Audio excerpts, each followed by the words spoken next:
정보는 영이다. 정보를 다루는 기술이 점차 발전하면서 정보의 정의도 변화해 왔다. 인쇄 기술이 발명된 이후 최근까지 수백 년간은 종이 위에 활자로 인쇄된 문자나 기호들을 의미했다. 종이와 펜을 중심으로 정보를 처리하던 방식에 근본적인 변화가 생긴 것은 20세기 후반 들어 컴퓨터 기술이 발달하면서부터이다. 이제 더 이상 정보는 연필이나 종이, 그 위에 그려진 글자나 문양이 아니다. 21세기의 기술공학에서는 정보를 전자의 흐름을 통해 만들어진 자성체의 일정한 배열 방식, 다시 말해 전자가 운동하면서 마그네틱 판 위에 남긴 자취이고 문이라고 정의한다.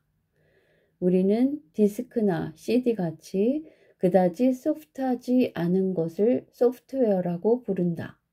하지만 진짜 소프트웨어는 그 싸늘하고 딱딱한 플라스틱이나 마그네틱 판이 아니라 거기에 기록된 정보들이다. 그러면 앞으로는 또 어떻게 될까? 자성체의 일정한 배열 방식이라는 정보의 정의는 컴퓨터 기술의 발전 속도로 보아 머지나 다른 것으로 대체될지도 모른다. 효소의 배열이 될지, 양자의 배열이 될지, 그도 아니면 그냥 허공 중에 있을지 아무도 모르는 일이다. 그러나 어떻게 바뀌든 그것은 주로 정보를 기록하기 위한 방법을 말해줄 뿐이지 정보가 실제로 무엇인지는 말해주지 않는다. 정보를 기록할 때 종이, 연필, 디스크 등의 도구가 필요한 것은 정보를 다루는 기술 수준의 한계 때문이지 정보 자체의 속성은 아니다. 당신이 만약 머릿속에 떠오르는 어떤 생각을 놓치지 않기 위해 메모를 했다고 생각해 보자. 이때 메모지와 펜은 정보를 3차원의 시간과 공간 속에 붙들어 두기 위해 사용된 도구이다. 그렇게 해서 당신의 생각은 이 세상에 자취를 남긴 것이다. 그런데 그 자취가 표현하고 있는 원래의 정보, 당신의 머릿속에 떠올랐던 그 첫 생각은 어디에 어떤 형태로 존재할까?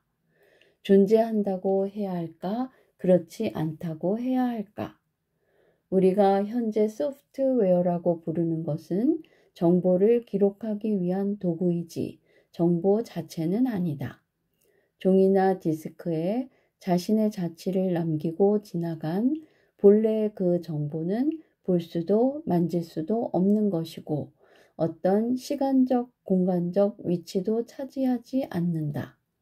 분명 존재하기는 하는데 어떤 시간적, 공간적 위치도 차지하지 않는 것, 그것이 정보의 기본적인 성질이다. 수학적으로 보자면 이것은 0의 성질에 해당한다. 0에 0을 더해도 0이고 곱해도 0이다. 또한 0이기 때문에 얼마든지 복제될 수도 있다. 0을 수억 개 만들어도 그것은 본래의 0과 같다. 정보의 이러한 성질을 우리는 네트워크 환경에서 경험한다. 하나의 정보가 한 대의 컴퓨터 모니터에 나타날 수도 있고 수백 대의 모니터에 나타날 수도 있다. 인터넷상에서 수만 명이 동시에 같은 서버에 접속하여 같은 정보를 볼 수도 있다. 정보는 출력의 수와는 무관하게 존재한다. 이것이 정보의 성질이고 0의 성질이다. 정보는 0이다.